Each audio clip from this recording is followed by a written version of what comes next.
afternoon everybody, and welcome to kind of what my channel is going to turn into over the coming weeks and months, depending on the current situation that's happening around the world and how long that takes for us all to kind of manage it and hopefully the world get better. As you may have seen on Instagram and across a lot of travel bloggers' websites over the past few weeks, income is down as we're not travelling, we're not earning money, and this is the case for a lot of freelancers and self-employed people, not just in the travel world.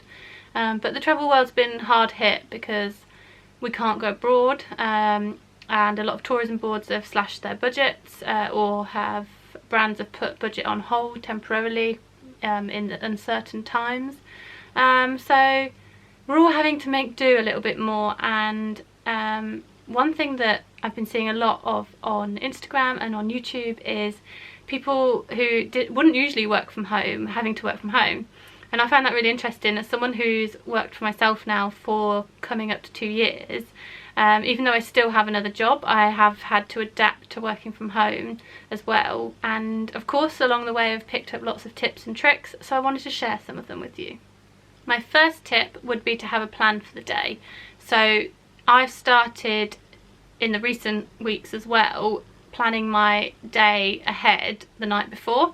So the night before I will sit down with my big to-do list and basically just work out what my top 3 priorities are for the day, and then what other tasks I want to achieve the following day.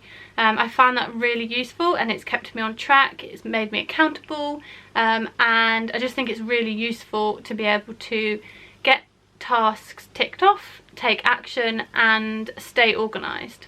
Another top tip would be to maybe get up 10 minutes earlier than your usual schedule. So say you get up at 7 to go to work usually, I'd get up at 10 to 7-ish and do some meditation. Meditation has been my lifesaver over the past kind of 12 months, going through a lot of transitions, and starting my own business, working out how that needs to work, working for myself in terms of working from home, but also just going through a lot of stresses in life, and meditation has been my go-to.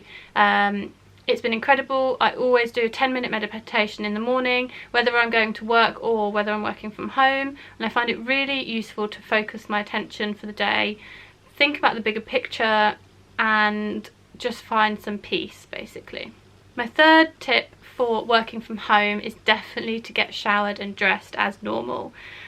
You will find that if you stay in your pyjamas or chuck on some really comfy clothes, a big hoodie, you might not work as well. Of course, stay comfortable because you're going to be sat in your own home. Don't put on a suit or a pair of heels, but make sure you put on maybe a pair of jeans and a jumper, and just kind of feel fresh and ready for the day. I always find that the days where I get up really late and then stay in my pyjamas or don't shower, I always feel less productive during the day, so I would definitely say that would be a top tip for me.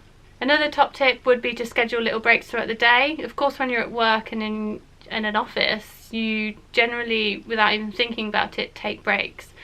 One, you take your lunch hour over between 12 and 2 o'clock usually, but also taking little breaks throughout the day where you might go to the toilet or go make a cup of tea. I certainly do. When I'm working in the office, I go make a cup of tea maybe once every 2 hours, so I would suggest trying to retain those breaks when you're working from home.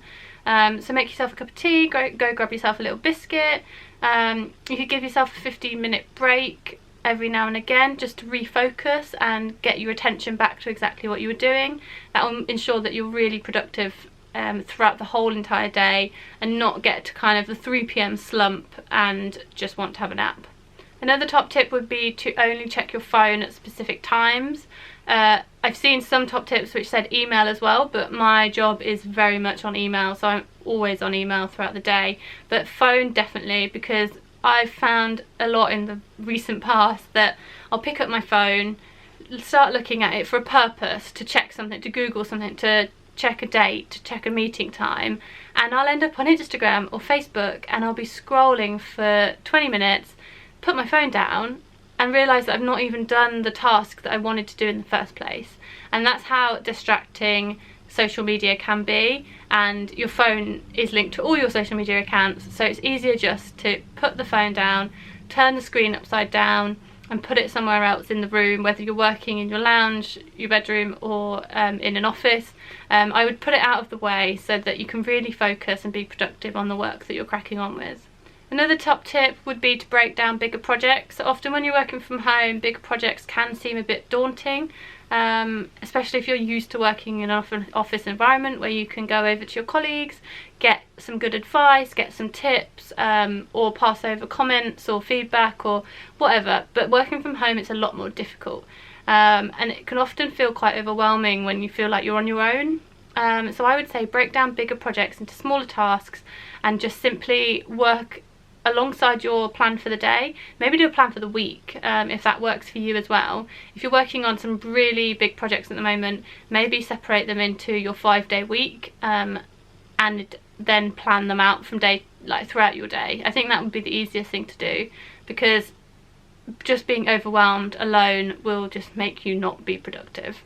Another top tip is, of course, to go outside. It's so hard to remember sometimes that we're allowed to go outside when we're working from home. We can get so caught up in our little bubble, in our little homes, that we forget to go outside, breathe fresh air.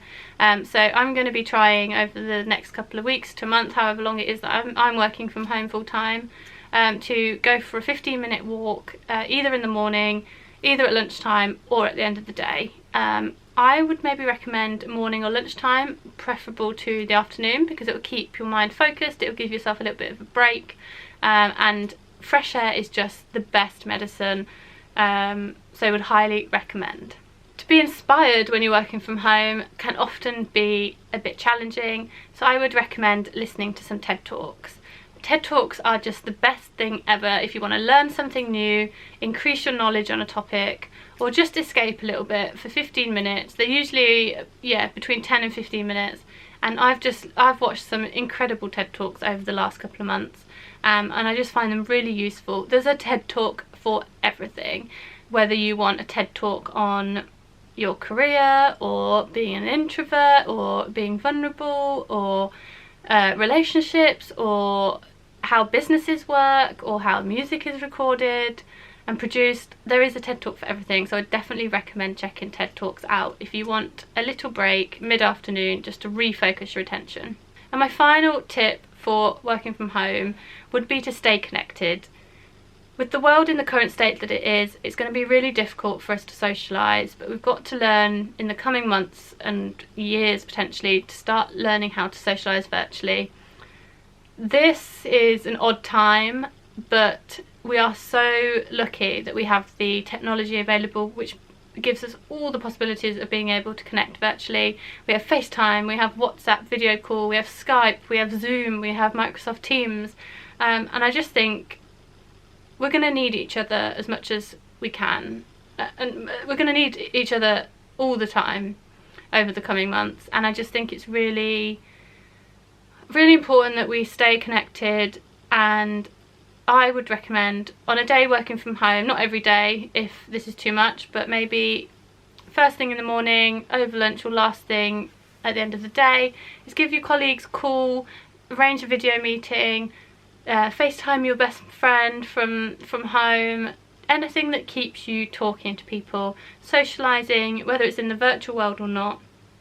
I think that's really important, and it's going to keep us sane. We are all in this together, and I think it's really important that we remember we are all human and we can get through this, but we can only do it together. And yeah, so I hope you really liked my top tips for working from home. If you've got any of your own, please do share them in the comment box below.